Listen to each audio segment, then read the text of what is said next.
Hi guys, welcome to another video. This is gonna be a story time video. So this story time is about when I filed for my children to join me here in the UK.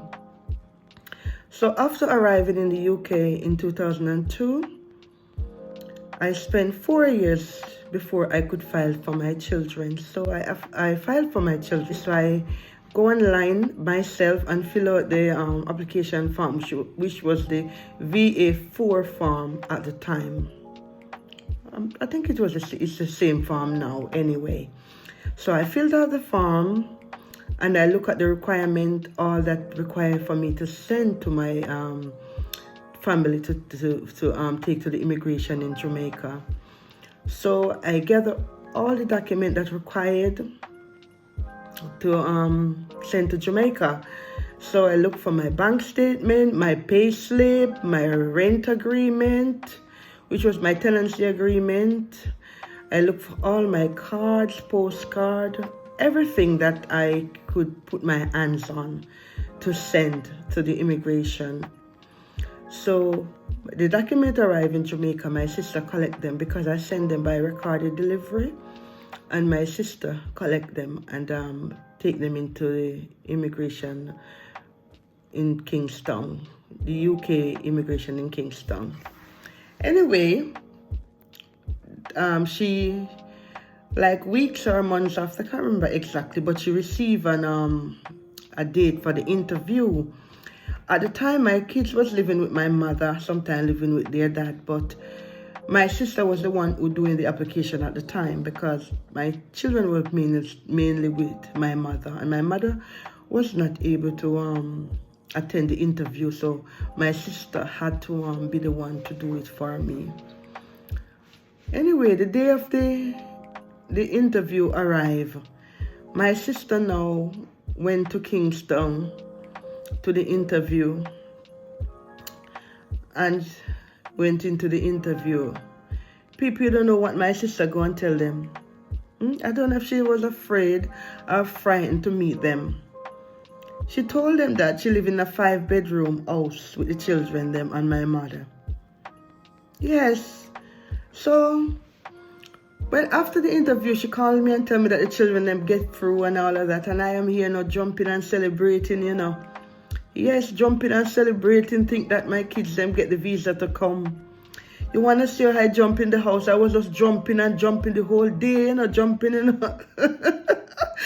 Me say me spin, so tell me head giddy. Oh, me happy that my kids then get the visa, Lo and behold, I don't hear anything. So I said to her that she need to FedEx the document that they gave her to me. So I sent the money for her to FedEx it to me. When the document came, the document showed that they turned the kids them down. Yes, my sister did not understand that they turned the kids them down. She was there telling me that the kids they get the visa and she just waiting for them to call her to pick up the passport. She received back the document from the immigration and she did not even open the document to see that the passport them was inside the document, and they turned them down. That's how she didn't even look into the document. Anyway, good thing that I used my head and asked her to FedEx them to me here in the UK. So when they came, I realized, when I go through them, I realized that they turned the kids them down. When I read the paper why they turn them down, the kids they live comfortably in Jamaica with their grandparents and their aunt. They don't need to leave the Jamaica to reside with me in the UK. Can you imagine? That's what they said, and their father live in Jamaica, and they do not need to migrate to the UK as they are settled in Jamaica. At time I have like maybe couple days enough for the 30 days to run out, I think they give them 28 days to appeal. I have couple days enough to appeal, before would have to make a new application over. People, me say I was on fire. I had to run looking all over, looking for solicitor, to appeal the case for me. Anyway, lo and behold, I find a solicitor in Peckham. I can't remember what the name called, but I should have the name in document here because I don't throw away papers.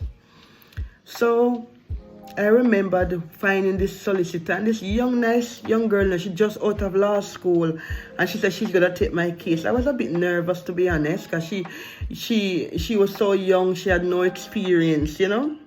Anyway, she take on the case and she started to tell me all of the documents that I need to bring into her, and she has appointed me a barrister. And after everything, and she said I need to write a statement why I need my kids to join me here in the UK.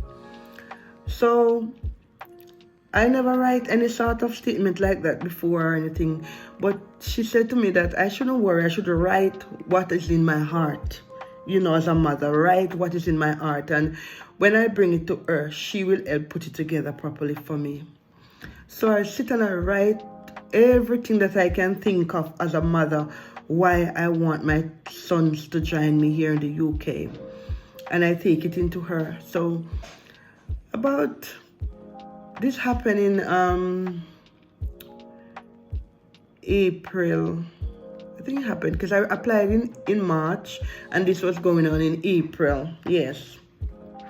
And we make the appeal, and they give me a date to go home to the court. So the date was January the following year. I don't know why they bring it that far.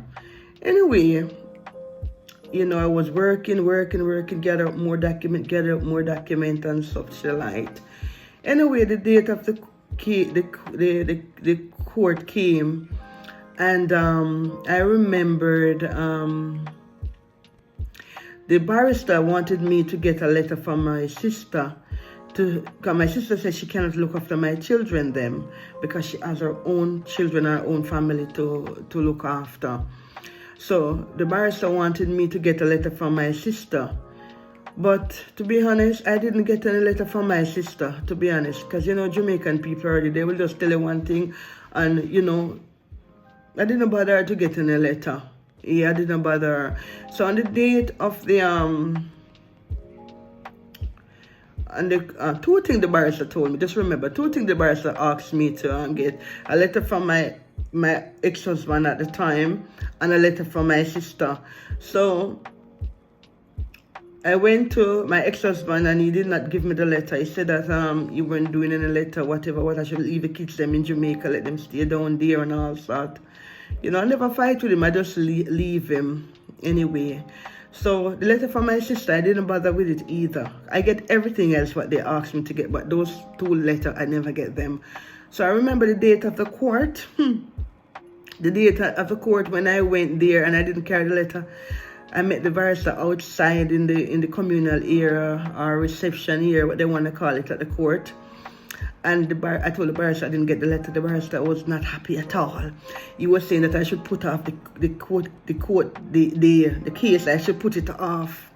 I don't remember if that the exact word that she used, but he used that it was a man. I don't remember if that's the same exact word that he used, but he was telling me to put it off. That's what I understand. So I said to him that, you know what? I'm not going through this again. I am not putting it off, because based on the fact the way I feel today, like my belly bottom is going to drop out.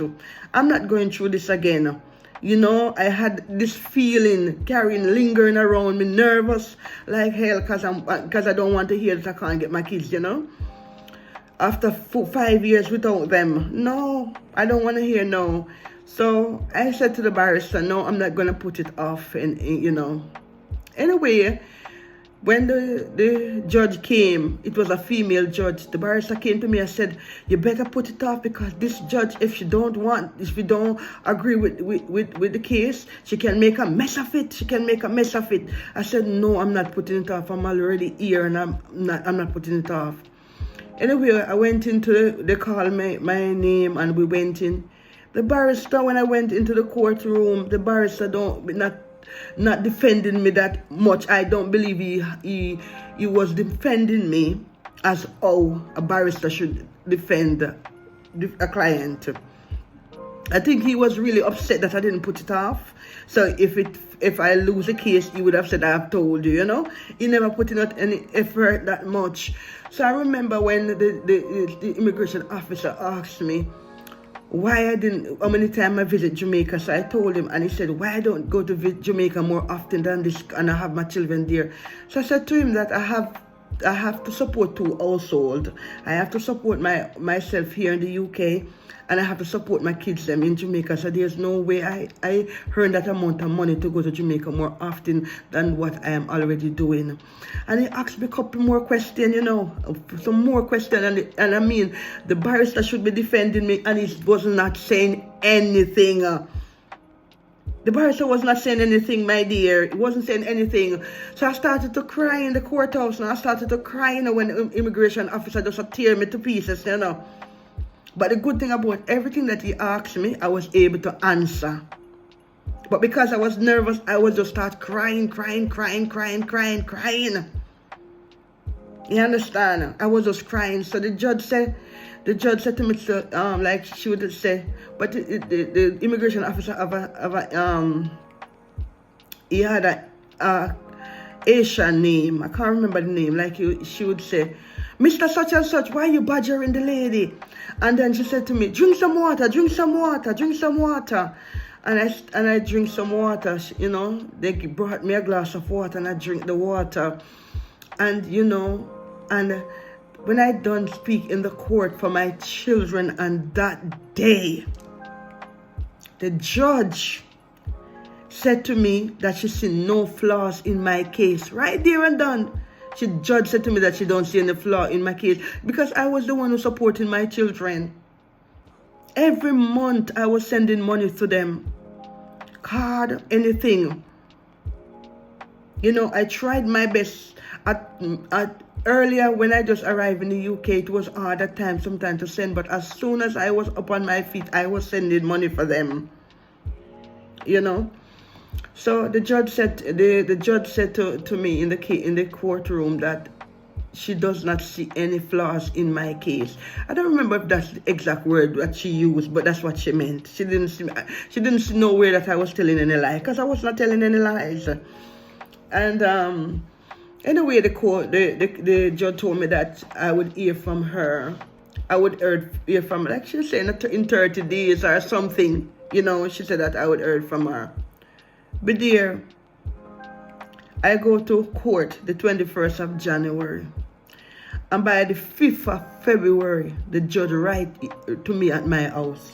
The judge write directly to me. She didn't write to my solicitor. She write directly to me at my home address, I tell you.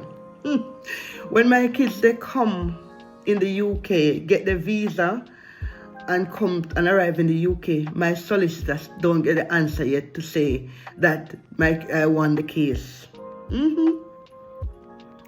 So, you know, the 5th of February, I get the answer from the judge to say that she granted me the opportunity to bring my children here. It was a joy for me. Yes. But I go through because that immigration officer let me cry. That immigration let me bawl in the court. Bawl. I don't know why immigration of what they call it? You know, do the interview so drastic?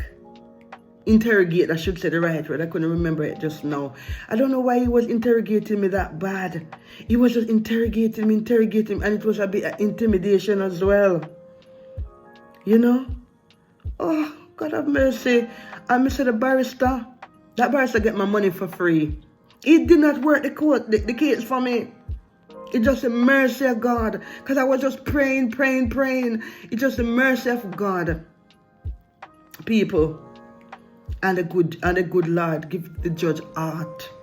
You understand? Because even when the judge write here to me at home, my solicitor do not get an answer yet. Because the judge said that the barrister did not work the case for me. And that's how I win the case and bring my kids to the UK here. Yes. God, when God is for you, nobody can be against you. So people out there, if you live in the UK, America, or Canada, and you're fighting for your children to join you, don't give up. Continue to press on and fight for them, because because as long as you have life, there's opportunity, and there's a silver behind the dark cloud. Continue to push on and fight for your children. Don't let no immigration tell you that you can't. Because all of us are immigrants. Because that immigration that was fighting, he was an immigrant as well. And he was fighting me with nail and hammer. He was fighting me for me not to get my kids here. But the good Lord gave me the victory over him. And my children are here in the UK now. How many years? Good. How many years are here now? Oh my God. This year is 15 years. That's how God good? Don't give up on a dream, alright? So this is my story time. Remember to like, to share, comment, and subscribe to the channel, yeah? And remember, with God you can do all things. Nothing is impossible in God. Alright? Trust and believe me, I tell you the truth. Alright? Until next time. Peace out.